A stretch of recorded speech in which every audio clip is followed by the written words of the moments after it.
Hello, everybody. Merry. Fuck. Happy New. Fuck. Happy holiday. No, it doesn't work either. Fuck, I missed everything. Jeez, I'm slow to this shit. Actually, though, happy holidays, everybody. Happy New Year's, happy Merry Christmas, happy Hanukkah, happy Kwanzaa. I don't know if anybody celebrates Kwanzaa. I don't even know what it's about. Whatever. I'm recording this on January 2nd. I'm really late to the party, which is really bad of me. But I've been busy. Yeah. Let's say that. Anyways, finally here. Finally recording story. Holy shit. This is a much shorter one. Wait, what? What? Okay.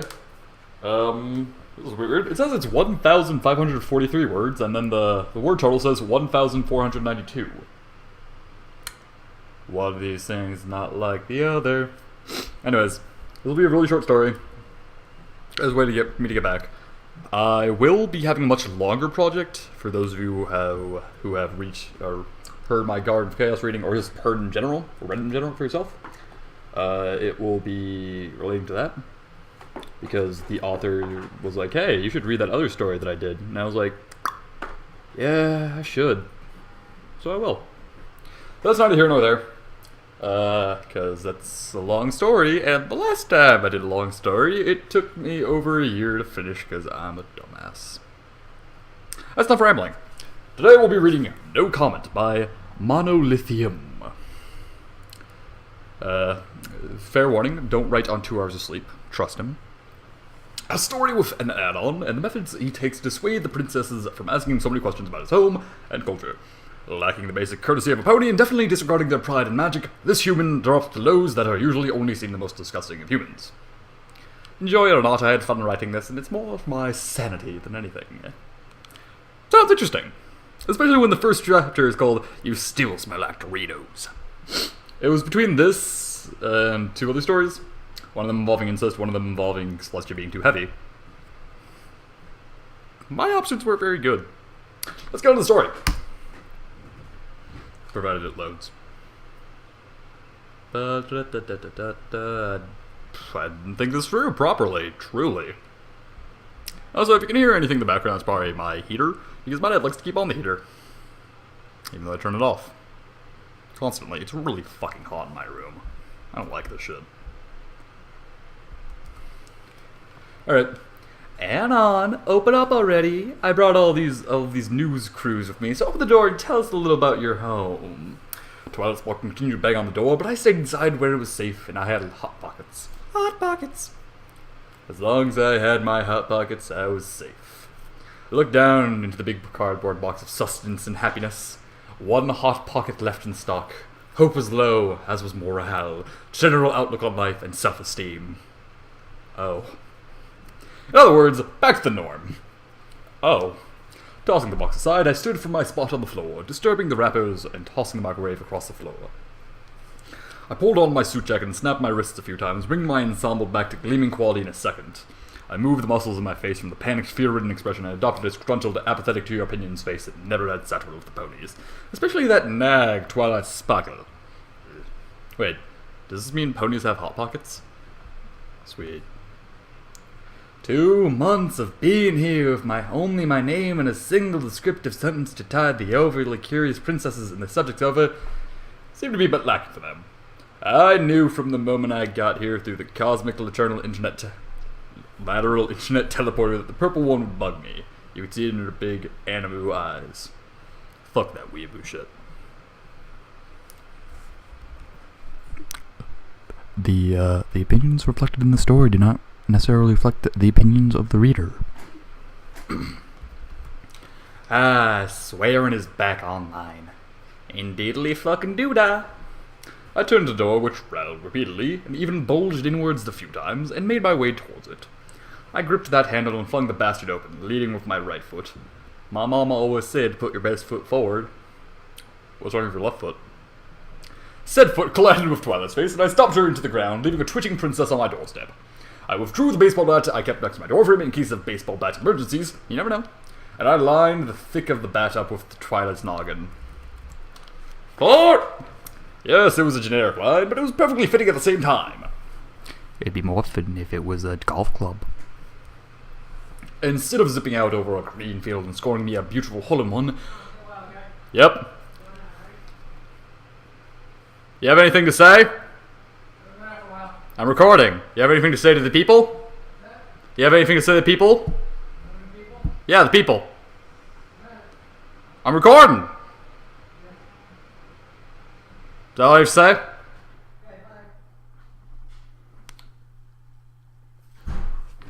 This is the best recording ever.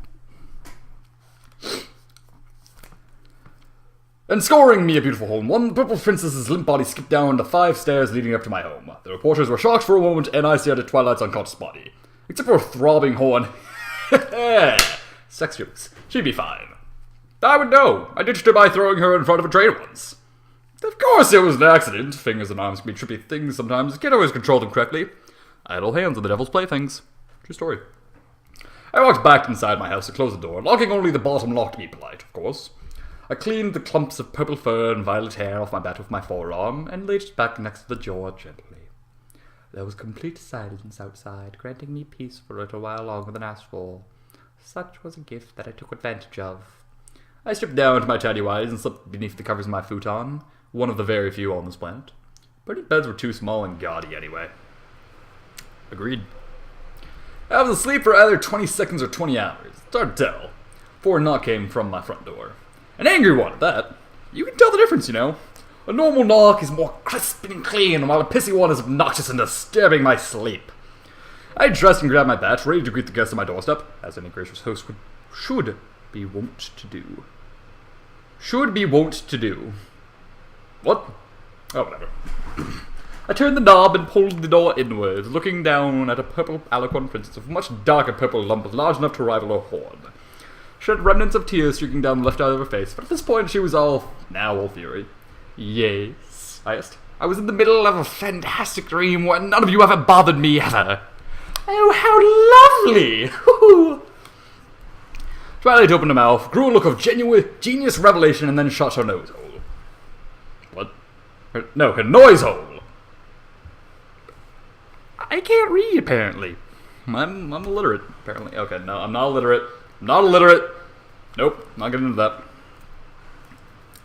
A devilish smirk grew across her mouth then, as if she had just figured out how to best me. I already knew her plan. Get Princess Luna into my dreams. Joke was on her, though. I get seriously fucked up when I get seriously fucked up. Wait, what? If I seriously fucked up, the second seriously fucked up, I mean absolutely shit-faced destroyed. I already made plans to break out the scotch and gin in my cabinet and set up the fancy shot glass I won from Berry Punch in a staring contest. I have no eyes visible to anyone. It was a fucking stomp. The princess raced down my stairs and pushed the stunned reporters out of the way, then tried to teleport once she was far enough away. She cried out and hit the ground, then jumped back up and called for her whimsical flying stagecoach that broke every aviation safety rule in existence. Possibly some physics ones. I would be ready. Luna had no clue what she was getting into with me.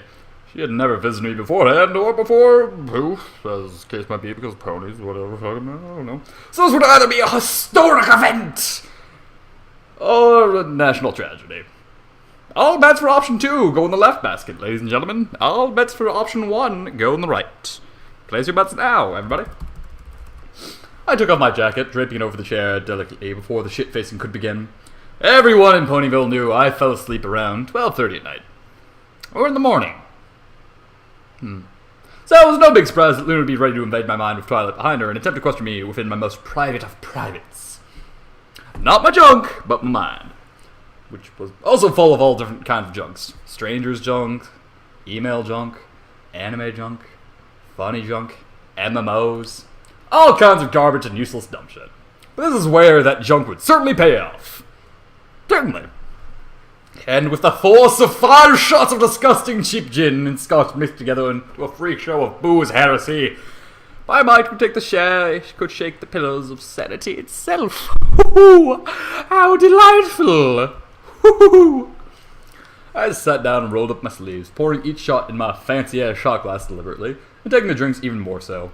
After 5, I was right good and fucked up, and let me tell you, falling into a futon drunk is easy. That's the whole goddamn point of these things. I wiggled about like a 7-year-old deprived of his Warcraft for 6 minutes, taking off my clothes and shouting obscenities, and then probably fell asleep. I have perfect drunk recall, thank you very fucking much, so shove it up your non-believer. Praise Allah. I was immediately thrust into a chair with a metal table in front of me, and beyond that, Princess Blue and Princess Purple. Not gonna lie, when I first read Princess Blue, I kinda thought it would be Prince Blue Blood. But as a chick, cause that would be funny. So no, it's Princess Moonbutt and Princess Starbutt. I smiled wide and stretched my arms across the table, cocooning them in my loving embrace while they screamed in joy. Hoo-hoo, how loving. I pulled them close and became a gelatinous blob that devoured them and sent them careening into Los Angeles traffic on Monday in my submarine. I gave them a salute and said, "Shuck it, Trebek," before flooring my lawnmower deep into New York City and crashing through the Eiffel Tower, which collapsed on my starship. Purple and Blue stumbled out and stared, clearly impressed if the horrified looks were any indication, at the fact that I was now an eldritch abomination covered in multiple tentacles and limbs and eyes. I've seen tons of hentai, I said. I've seen enough hentai to know where this is going as well. What do I said. What happened after was revolting for both of us, but it left them shattered and battered, especially in the anal and oral regions. Yes, I did know. While they had their hips realigned and their jaws set, and after, of course, they had the cum surgically removed from their fur, I tossed them into my limo and took them tipping. Look, there's one, I shouted excitedly as they themselves shook, but for a different reason, as I pointed out the window. An entire herd of fedora tippers grazing upon a field of Doritos looked to the skies and glanced in terror. Warning the others, they began to belt, lady, lady, and I angled the jet limo into the sky while I lined up the perfect shot. I had to get this just right, and so I remembered all of my training from the Hurt Locker in Jarhead, becoming the perfect sniper right at that exact moment. 23 Ireland, 42 latitude, 99 bottles of beer on the wall, 3 purses and 1 god, 2 girls, 1 cup, and 1 glorious shot. Rust in parkour, nerds. I then fired a well-aimed ICBM and annihilated all of the tippers and the Doritos, leaving only a small pile of singed neckbeard hair on a plain of chalky orange dust. I landed my Death Star and kissed my index and middle finger, raising them to the sky. I have achieved euphoria in your place. Your deaths were not in vain. I then pissed all over Purple and Blue and woke up. I was covered in piss, but it was cool. Author's note. I am a writer. Yes, you are, good sir, and what an amazing one it was at that. This was pure art. Nothing can truly describe how magnificent this story was. What the fuck did I just read? It was fantastic. Yeah, as the story is called, I got no comment. So, thank you very much, Monolithium. That was quite enjoyable. I don't even know anymore. Well, I hope you all enjoyed that, everybody. I'm going to go ahead and possibly record more. Feels good to be back. Mostly. Not entirely.